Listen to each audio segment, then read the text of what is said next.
Compreendendo a unção, por Kenneth Hagin, seção 3, a unção coletiva, capítulo 15.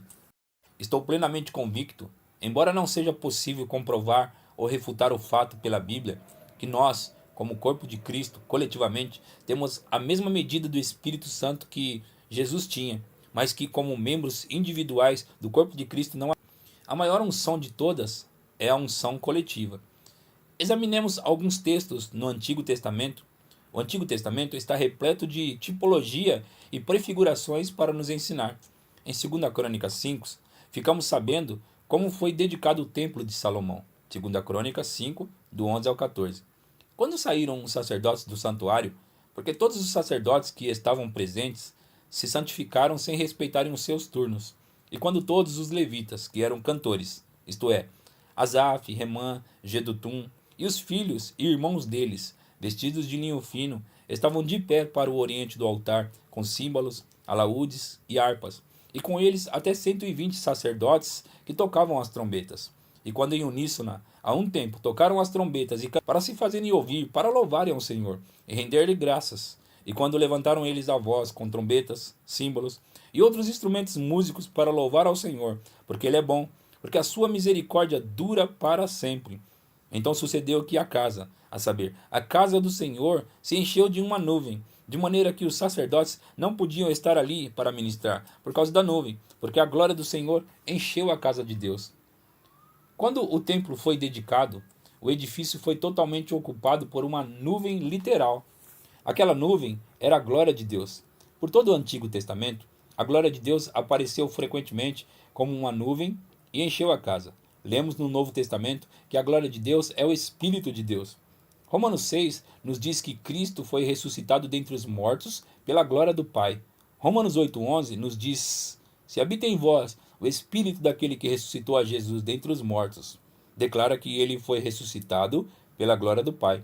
A Bíblia declara que o Espírito é a glória do Pai, é o Espírito Santo, é essa a unção.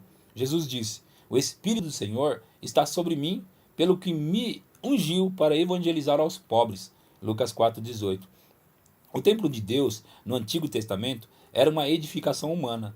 Mas Deus já não habita em casas feitas de barro, feitas pelos homens. Ele habita em nós. Hebreus 3,6 nos conta a diferença entre a casa de Deus no Antigo Testamento e a casa de Deus no Novo Testamento. Cristo, porém, como Filho sobre a sua casa, a qual casa somos nós, se guardarmos firmes até o fim a ousadia e a exultação da esperança. A igreja inteira coletiva é o templo de Deus. Note agora, 1 Timóteo 3,15, para que, se eu tardar, fique ciente de como se deve proceder na casa de Deus, que é a igreja do Deus vivo, coluna e baluarte da verdade. Ele não alude a uma construção, alude-se à igreja. A igreja do Deus vivo é a casa de Deus. 1 Coríntios 3,16 diz: não sabeis vós que sois o santuário de Deus e que o Espírito de Deus habita em vós? No Antigo Testamento, o templo de Salomão foi chamado casa de Deus em 3 ocasiões. Agora, porém, somos nós a casa de Deus. A Bíblia Amplificada diz: não discernis e compreendeis que vós, a totalidade da igreja em Corinto, sois o santuário de Deus e que o Espírito de Deus habita em vós de modo permanente, que ele está em casa em vós, coletivamente como igreja e também individualmente? 1 Coríntios 3,16. Percebemos, pois, que há unção individual dentro de nós, porque aquele Espírito, aquela unção, está dentro de nós. Mas existe também aquela unção coletiva. Tantas vezes ficamos inconscientes da sua presença em nosso meio, mas por que ele não se manifesta mais frequentemente? Voltemos ao Antigo Testamento para vermos o que foi feito para que houvesse a manifestação visível da glória de Deus. 2 Crônicas 5,13 nos conta que os cantores e os instrumentos ficaram em uníssonas tocando como uma só pessoa para louvar ao Senhor, entoando: porque Ele é bom, porque a sua misericórdia dura para sempre. Então entrou a nuvem e encheu a casa de Deus, de tal maneira que os sacerdotes não podiam ficar em pé para ministrar. Há alguma qualidade no fato daquele corpo coletivo louvar a Deus que faz surgir a manifestação da sua glória. Os pentecostais já perceberam o fato há algum tempo, mas os carismáticos dos dias atuais muita coisa a respeito. Sem dúvida, louvamos a Deus e batemos palmas. E isso é bíblico. mas Deus quer nos ensinar algo a respeito do seu Espírito, a fim de participarmos da plena manifestação daquilo que Ele tem para nós. A unção coletiva, pois, é muito maior do que a unção individual. Examinemos alguns textos bíblicos do Novo Testamento que formarão um paralelo entre as escrituras do Antigo Testamento e que nos ajudarão. Atos 2, 46 e 47. Diariamente perseveravam unânimes no templo, partiam o pão de casa em casa e tomavam as suas refeições com alegria e singeleza de coração, louvando a Deus e contando com a simpatia de todo o povo. Enquanto isso, acrescentava-lhes o Senhor dia a dia os que iam sendo salvos. Há três coisas a serem notadas a respeito desses dois versículos bíblicos. Primeiro, unânimes. Segundo, alegria. E terceiro, louvando a Deus. Em Atos 4, Pedro e João foram proibidos de continuar a pregar e a ensinar. Atos 4, do 23 e 24, uma vez soltos, procuravam aos irmãos e lhes contaram quantas coisas lhes haviam dito os principais sacerdotes e os anciões. Ouvindo isto, unânimes levantaram a voz a Deus e disseram: Tu, soberano Senhor, que fizeste o céu, a terra, o mar e tudo que neles há. Volta à tona esse assunto de unânimes. Eles, plural, todos eles, levantaram a voz. Temos o rejeição que proferiram.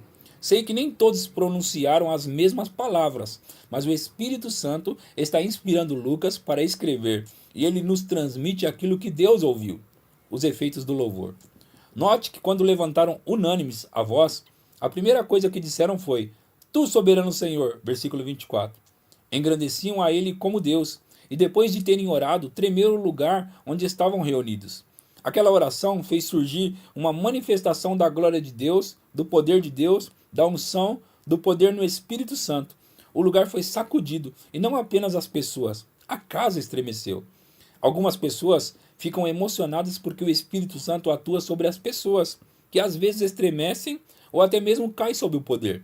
Mas espere até ver os edifícios começarem a estremecer. Tremeu o lugar onde eles estavam reunidos, e todos ficaram cheios do Espírito Santo e com intrepidez anunciavam a palavra de Deus. Em Atos 16, Paulo e Silas tinham sido açoitados, sangravam-lhes as costas. Foram lançados no cárcere interior, com os pés presos no tronco, e à meia-noite Paulo e Silas oravam. Em muitas ocasiões, as pessoas têm orado, orado e orado. E já vi pessoas afundarem-se orando, mas às vezes precisamos orar e ir. Paulo e Silas não somente oraram e oraram, eles também fizeram algo mais. Oraram e cantaram louvores a Deus, e o faziam em voz alta, pois todos os presos os escutavam. Lembre-se que no Salmo 22:3 está escrito que Deus está entronizado entre os louvores de Israel. Ele é o mesmo Deus agora que ele era então. Não mudou no mínimo aspecto. Deus desceu e entronizou-se nos louvores de Paulo e de Silas, e sacudiu aquele cárcere até todas as portas se abrirem e o tronco lhes cair dos pés. Atos 16:26 nos diz: De repente, sobreveio tamanho terremoto, que sacudiu os alicerces da prisão. Abriram-se todas as portas, soltaram-se as cadeias de todos. Não se tratava, porém, de um terremoto do tipo que conhecemos, porque afetou somente um único grupo. Nenhum terremoto comum soltaria as cadeiras que prendiam os encarcerados. Não livraria os pés deles do tronco. Mas nessa ocasião, caíram todas as coisas que os prendiam. Lembre-se que Isaías 10:27 nos conta que a unção quebra todo o jugo. O poder da unção coletiva. Podemos receber individualmente a unção e impor as mãos nas pessoas, e certa porcentagem delas receberá a cura. A unção coletiva, no entanto, tem um efeito maior. Estava pregando em certa ocasião e parecia que um vento passou pelo edifício. Todos os ouviram. E com aquela mesma velocidade, todo pecador lá dentro foi salvo. Todos os desviados foram recuperados. Todos aqueles que não tinham o Espírito Santo ficaram sentados aí falando em línguas. Todos os enfermos foram curados. Havia uma mulher no auditório que estava deitada numa maca. Já passara por 6 operações e o médico tinha declarado que nenhuma operação adicional surtiria efeito. Fora feito um prognóstico da possibilidade de apenas 6 meses de vida para ela. E 4 daqueles meses já se tinham passado. Ela parecia o quadro da morte, não passava de um cadáver reduzido a quase nada. Ninguém tinha orado por ela naquela reunião de reavivamento, mas quando aquele vento passou por ela, ela saiu pulando da maca e correu pelos corredores totalmente curada. Havia ali uma outra mulher que pensava ser salva porque era membro da igreja. Quando, porém, o vento soprou por ela, ela ficou salva.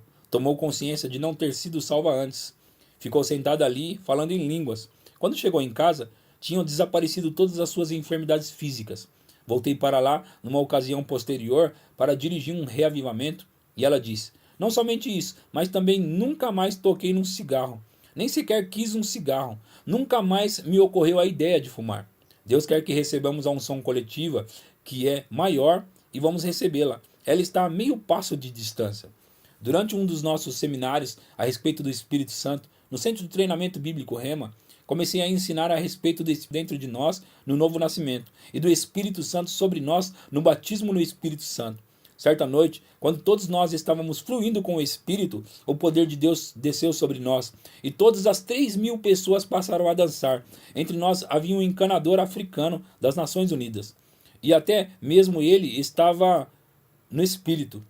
Há muitos anos, no movimento pentecostal, tinha visto pessoas dançarem no Espírito. Eu mesmo danço no Espírito às vezes, mas nunca na minha vida tinha visto algo assim.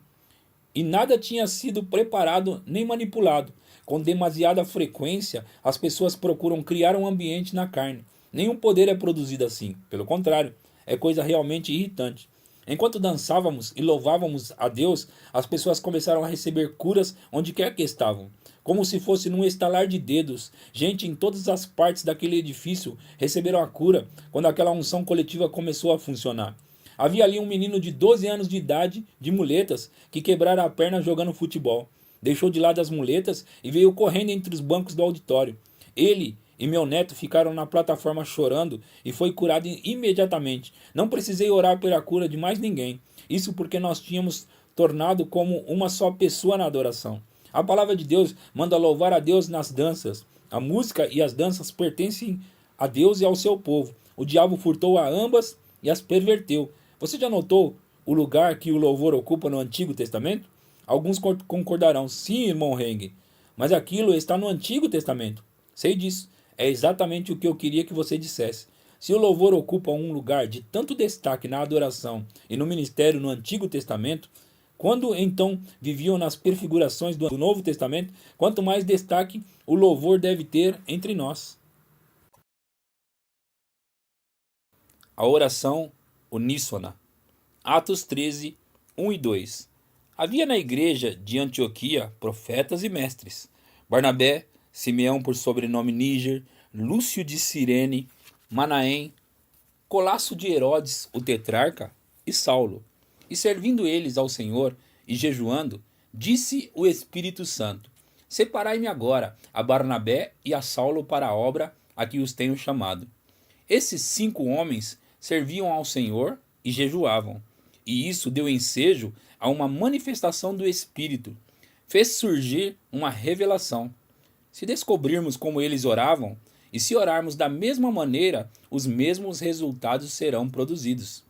Antes de fazermos essa pesquisa, examinemos também Atos 22. Tendo eu voltado para Jerusalém, enquanto orava no templo, sobreveio-me um êxtase. Atos 22, 17. Aqui, Paulo estava orando e estava em êxtase. Suas orações deram ensejo a uma manifestação do poder de Deus no Espírito Santo. Jesus lhe apareceu e lhe falou: apressa-te e sai logo de Jerusalém, porque não receberão o teu testemunho a meu respeito. Atos 22, 18. Como Paulo estava orando? De certo, ele orava no seu próprio idioma. Mas ele nos oferece uma pista em 1 Coríntios 14, 18, quando disse: dou graças a Deus, porque falo em outras línguas mais do que todos vós.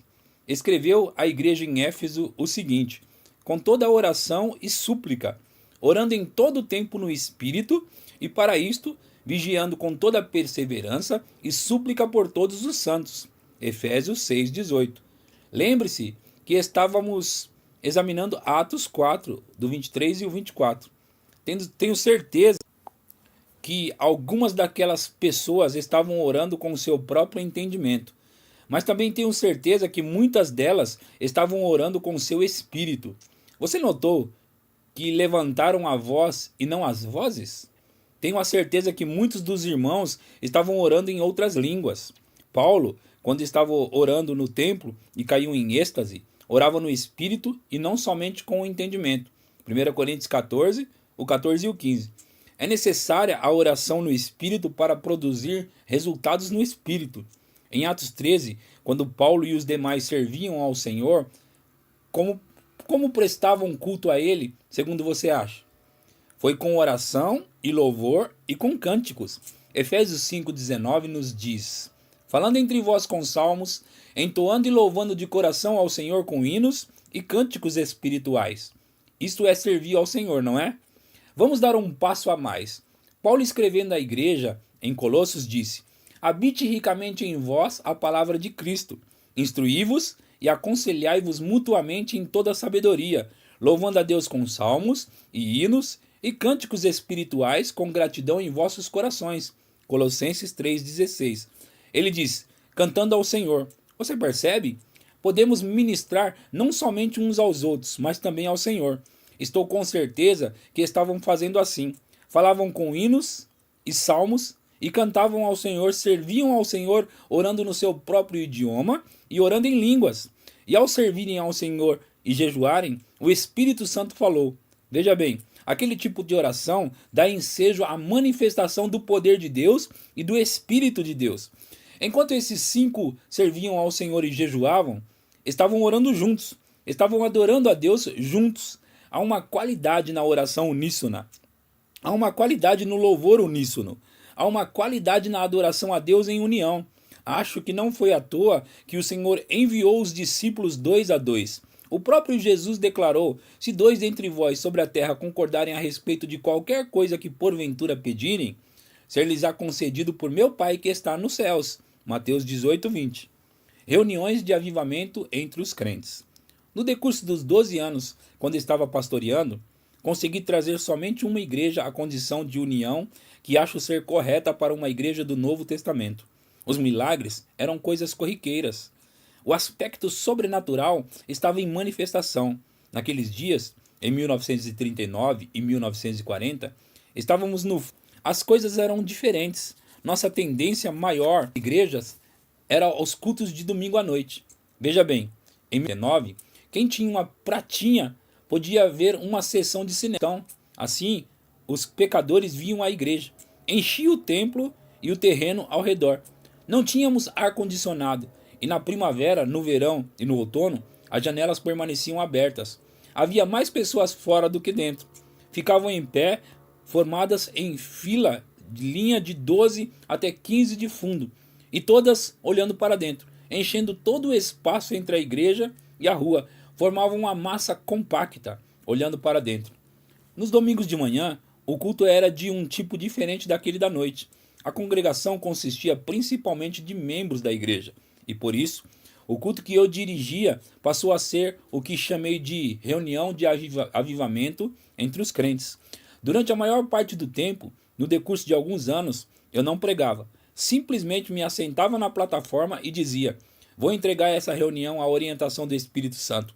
Aquilo que cada um tem para contribuir ao culto é só levantar-se e fazer a sua parte. Dizia a congregação: quem quiser cantar, quem quiser dançar, quem quiser profetizar e falar em línguas, não tenha medo de errar, pois nós daremos orientação, ajudaremos e não criticaremos, ajudaremos em amor. Posso afirmar que surgiram alguns dos maiores avanços no Espírito Santo que já se viu. Às vezes, cantávamos e louvávamos a Deus, depois ficávamos quietos. Aquelas reuniões às vezes duravam até das 13h30 às 14 horas. Havia ocasiões em que ficávamos sentados durante 45 até 90 minutos. E ninguém se movia. Não tínhamos creches, nem sala da escola dominical e nem sequer instalações sanitárias no prédio. Nem por isso deixei de ver o poder de Deus entrar. O Espírito Santo entrar no seu templo. Via entrar a unção e havia santo e reverente temor. Não se trata do medo, do tipo que alguém sentiria diante de uma cascavel ou um furacão. Aquele santo temor, no entanto, vinha sobre nós. Ninguém falava uma palavra sequer. Nenhuma criança chorava. Seria impossível escutar se um alfinete caísse no chão. Parecia que todos tinham medo de se mexer. A glória entrava. Dava a impressão de ser tão sólido que alguém poderia cortar um pedaço e levar para casa. Havia ali um homem que não era salvo e trazia a esposa à escola dominical e ao culto. Depois saía e ia de carro a outra parte da cidade. Voltava para buscar a esposa ao meio-dia. Certo dia, no entanto, parou o carro no estacionamento ao lado da igreja e não conseguiu ouvir nada. Saiu do carro e aproximou-se da janela. Posteriormente contou: sabia que todas as pessoas estavam ali, porque todos os carros estavam no estacionamento. Pensei, porém, será que o arrebatamento já aconteceu? Não duvidava que, ao olhar pela janela, veria que a igreja estava vazia. Olhou, porém, e todos estavam sentados ali dentro. Entrou rapidamente e sentou num barco de trás. Ficamos sentados ali durante mais uns 10 minutos e ninguém falou nada. De repente, simplesmente sentado ali, começou a tremer. Então levantou-se do banco e, andando pelo corredor, veio para a frente, tremendo da cabeça até os pés. Caiu diante do altar e clamou a Deus. Ninguém foi para o banco dos convertidos a fim de orar com ele. Simplesmente ficamos sentados ali. Falei: foi Deus quem começou a obra. Ele a completará. Muitas vezes nosso problema é que nos interpomos e atrapalhamos. Meu irmão mais jovem, com apenas 16 ou 17 anos de idade, veio visitar-nos certa vez no verão. Por mera cortesia, vinha aos cultos. Compareceu numa das reuniões de avivamento entre os crentes. De repente, sentado na sua cadeira, começou a tremer. Levantou-se e foi tremendo até o banco dos convertidos. Foi salvo e falou em línguas. Simplesmente o deixamos ir até lá. Nem sequer oramos com ele. Deus começara a obra e deixamos que ele a completasse. Vi acontecer assim em várias ocasiões. Se porventura um pecador entrasse, em 99% das vezes, ficava salvo sem ninguém lhe falar uma palavra sequer. Devemos ter manifestações do Espírito assim. Em anos passados, na igreja metodista, havia manifestações assim. Nas campanhas de reavivamento dirigidas por Charles Finney, o poder de Deus vinha sobre os pecadores e esses caíam. Aquilo que é milagroso, sobrenatural, atrai a atenção das pessoas. Mas nunca consegui levar a maioria das igrejas que pastoreei àquela condição de união, aquela condição de transbordar no Espírito, aquela condição de louvar a Deus. Creio que Deus quer que voltemos àquela condição. Estou esperando ansiosamente em escala maior, como o acampamento de reavivamento em Tulsa, frequentada por 20 mil pessoas, nos quais o poder de Deus passará como enxurrada. E não precisaremos formar filas para a cura divina. Todos simplesmente voltarão para casa curados. Todos os que não tiverem o Espírito Santo voltarão para casa falando em línguas. Todos os não salvos voltarão salvos para casa, por causa de seu poder e presença. Cheguei de volta a Tulsa, certa vez, depois de ter dirigido algumas campanhas em Denver, e recebi uma carta de uma mulher que disse: irmão Hague, meu marido e eu queremos lhe dar um relatório favorável. Consegui levar meu marido a uma das suas campanhas. Ele não era salvo e sofria de graves problemas cardíacos. Os cardiologistas disseram que ele viveria no máximo ainda 6 meses. Ela queria levá-lo à salvação, amava seu marido. E ela disse: continuei insistindo, sempre trazendo o assunto à tona. Finalmente consegui levá-lo a uma campanha. Quando chegamos ali, o auditório estava cheio. Subi até a galeria, era pesado demais para ele, por causa do seu coração. Mas acabamos chegando ali e pegamos os 2 últimos assentos livres. Fiquei tão envergonhada. Ele falava bem alto enquanto você pregava e dizia: não creio numa única palavra disso. Não tem o mínimo conteúdo. As pessoas em derredor mandavam-no ficar quieto. Fiquei tão envergonhada que escondia o rosto. Às vezes ele quase xingava, empregava linguagem pavorosa. Então você começou a impor as mãos nas pessoas e começaram a cair debaixo do poder. Ele disse: não passa de hipnotismo, não é nada mais do que isso. Agora, segue aqui aquilo que ela não sabia. Vou contar-lhe o meu lado da história. Enquanto impunha as mãos nas pessoas na fila da cura divina, vi a nuvem da glória entrar rolando. Parece como as ondas do mar, mas é uma nuvem. Via aproximando-se e voltei para a plataforma, porque se eu tivesse entrado dentro dela, teria caído como os demais. A nuvem desceu diretamente sobre as cabeças dos assistentes e então simplesmente fiz um gesto com a mão e todos caíram como dominós. A mulher que escreveu a carta disse, então: Você tinha descido até a metade da segunda fila da cura divina quando, de repente, você voltou para trás. Foi quando voltei para a plataforma. Meu marido disse: Está passando por mim, está passando por mim, está me cobrindo inteiramente. Ela acrescentou. Perguntei-lhe: O que está passando por você? Respondeu: Aquele poder a respeito do qual você fala. E foi curado imediatamente. A mulher escreveu ainda: Quero que você saiba alguma coisa. Ele não somente ganhou um novo coração físico, como ganhou um novo coração espiritual. É um novo homem. Creio que assim poderá acontecer mais frequentemente e não apenas em poucos incidentes isolados. A glória poderá manifestar-se. Essa mulher disse que o marido voltou ao cardiologista e que este disse: Uma coisa eu digo, alguém lá em cima gosta de você. Você recebeu um coração novinho em folha. O coração dele funcionava perfeitamente. A glória de Deus enchera o templo de Deus. Você é o templo de Deus. Você não discerne e compreende que a totalidade da igreja em Corinto, a totalidade da igreja aqui ou em qualquer outro lugar, você é o templo de Deus e que o Espírito de Deus habita em você coletivamente como a igreja e também individualmente? Deve ter a se manifestar. Esperamos que ele faça aquilo que ele disse que ele nos ensinará e nos guiará. Esperamos do pastor que ele seja ungido e nos queixamos se ele não tem a unção, não é verdade? Mas o que dizemos a respeito das nossas responsabilidades como membros da casa de Deus, daquele corpo de Deus? Profecia.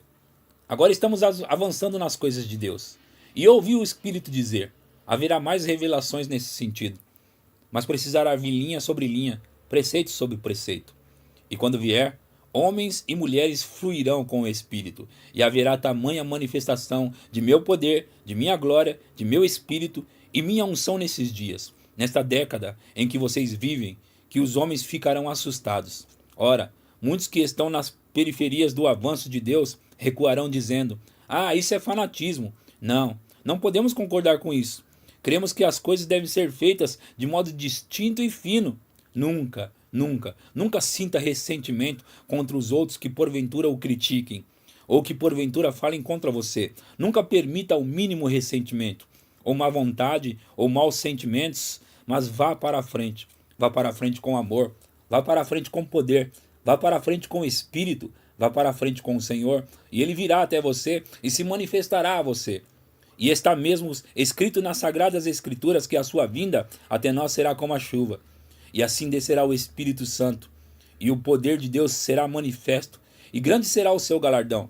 E muitos serão abençoados, e dias grandiosos e bons estão no futuro imediato. Vá para a frente. Sim, vocês verão, pois a glória do Senhor será revelada a vocês. A maioria, porém, avançará com o Espírito, e todos reconhecerão. Milagres estão acontecendo por ali. De certo, Deus achou por bem ter misericórdia deles. Pelo contrário, foram eles que acharam por bem fluírem com Deus, pois ele está atuando na terra nesta noite. E ele habita no seu corpo, que é a igreja, que é a casa de Deus, e sua glória encherá aquele templo. Muitos dirão: realmente não concordo com tais coisas. Temos uma igreja bastante boa aqui. Deus nos deu a sua aprovação. Mas sim, diz o Senhor dos Exércitos, somente dou a minha aprovação aquilo que está em harmonia com a minha palavra. Penetrem profundamente na palavra e deixem o Espírito abrir a palavra diante de vocês. Não apenas a sua mente, mas obtenham a revelação dela no seu espírito. E seu espírito ficará mais sensível para com as coisas de Deus. E ele, através do espírito de vocês, poderá ensiná-los, admoestá-los e dirigi-los. Dr. Kenneth A. Hagin.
Unção coletiva. Capítulo 15. A unção coletiva. Estou plenamente convicto, embora não seja possível comprovar ou refutar o fato pela Bíblia, que nós, como corpo de Cristo, coletivamente, temos a mesma medida do Espírito Santo que Jesus tinha, mas que como membros individuais do corpo de Cristo não há. A maior unção de todas é a unção coletiva. Examinemos alguns textos no Antigo Testamento. O Antigo Testamento está repleto de tipologia e prefigurações para nos ensinar. Em 2 Crônicas 5, ficamos sabendo como foi dedicado o templo de Salomão. 2 Crônicas 5, do 11 ao 14.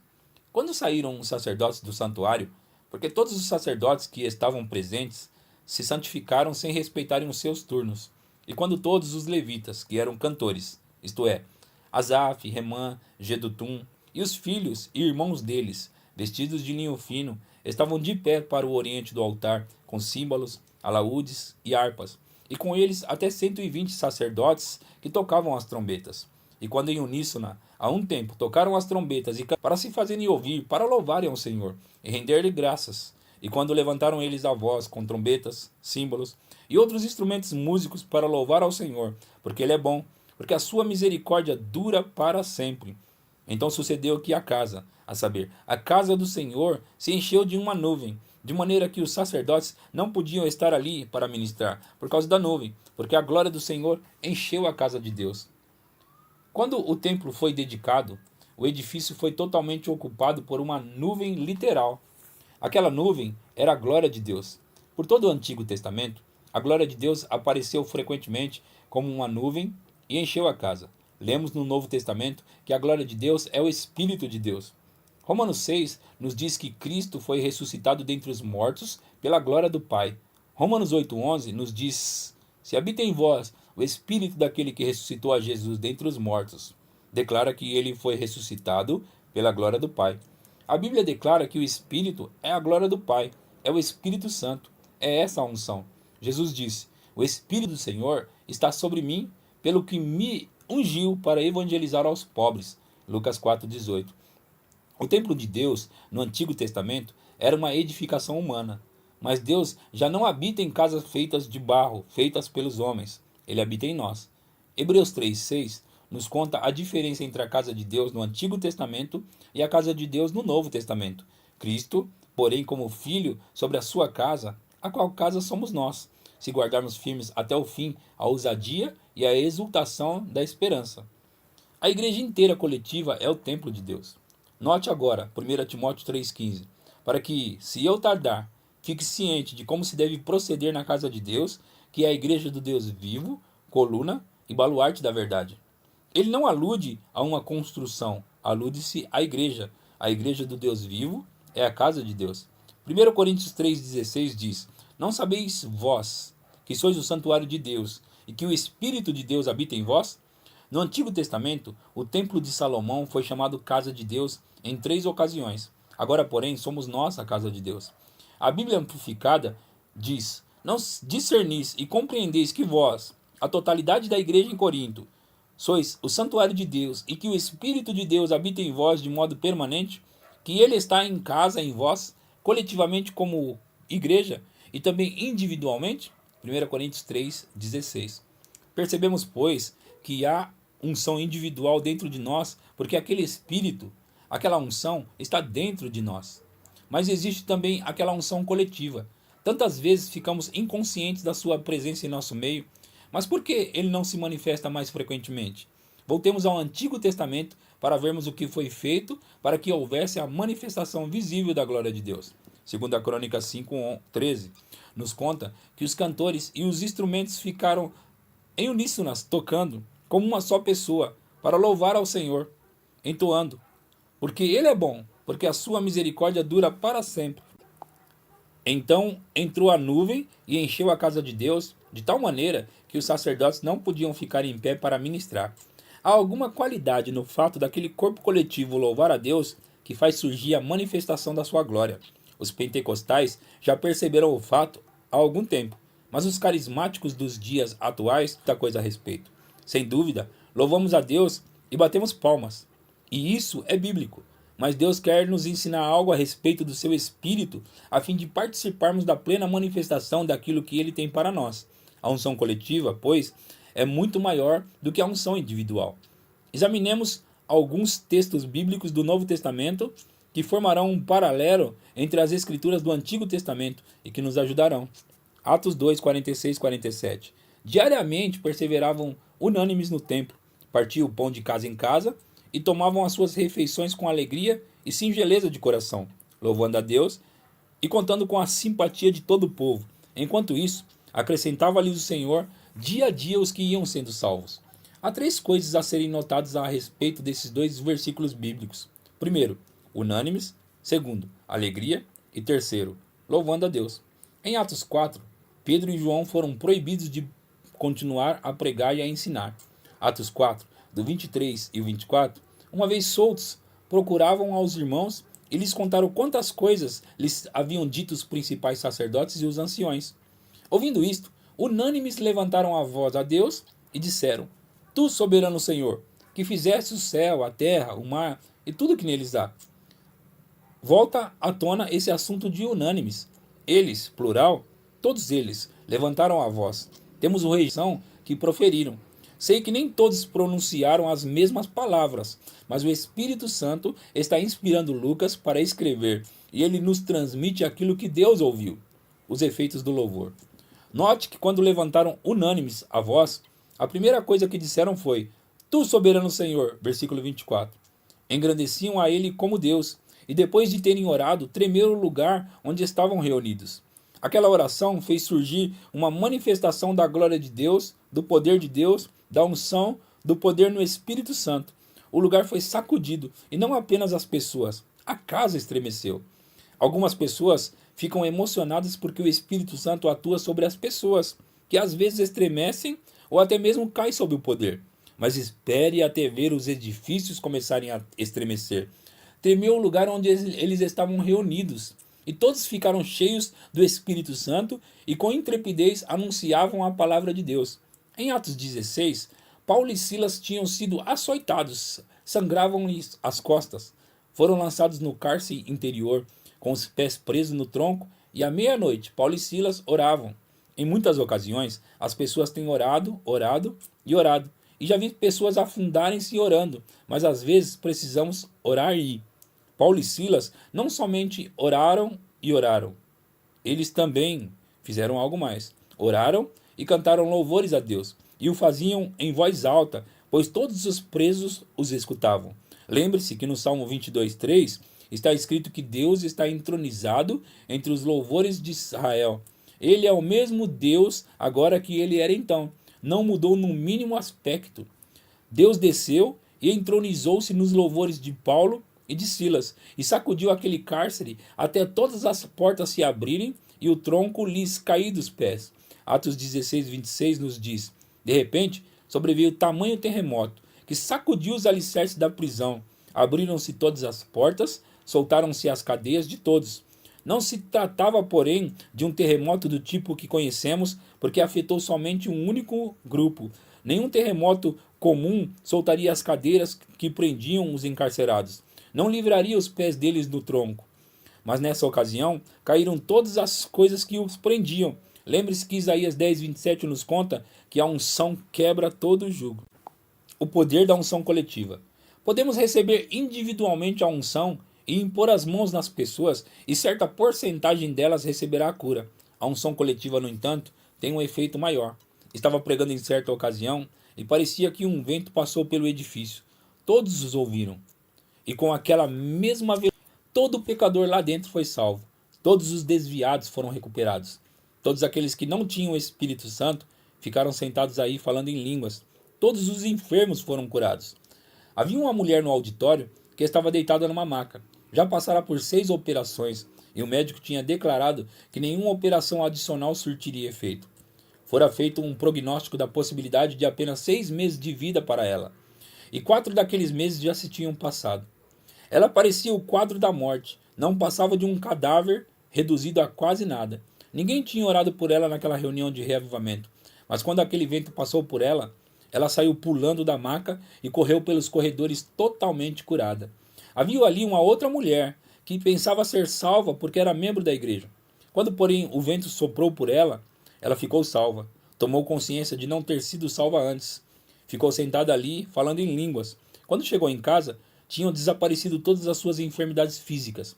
Voltei para lá, numa ocasião posterior, para dirigir um reavivamento, e ela disse: não somente isso, mas também nunca mais toquei num cigarro. Nem sequer quis um cigarro. Nunca mais me ocorreu a ideia de fumar. Deus quer que recebamos a unção coletiva, que é maior, e vamos recebê-la. Ela está a meio passo de distância. Durante um dos nossos seminários a respeito do Espírito Santo, no Centro de Treinamento Bíblico Rema, comecei a ensinar a respeito desse dentro de nós no novo nascimento e do Espírito Santo sobre nós no batismo no Espírito Santo. Certa noite, quando todos nós estávamos fluindo com o Espírito, o poder de Deus desceu sobre nós e todas as 3.000 pessoas passaram a dançar. Entre nós havia um encanador africano das Nações Unidas e até mesmo ele estava no Espírito.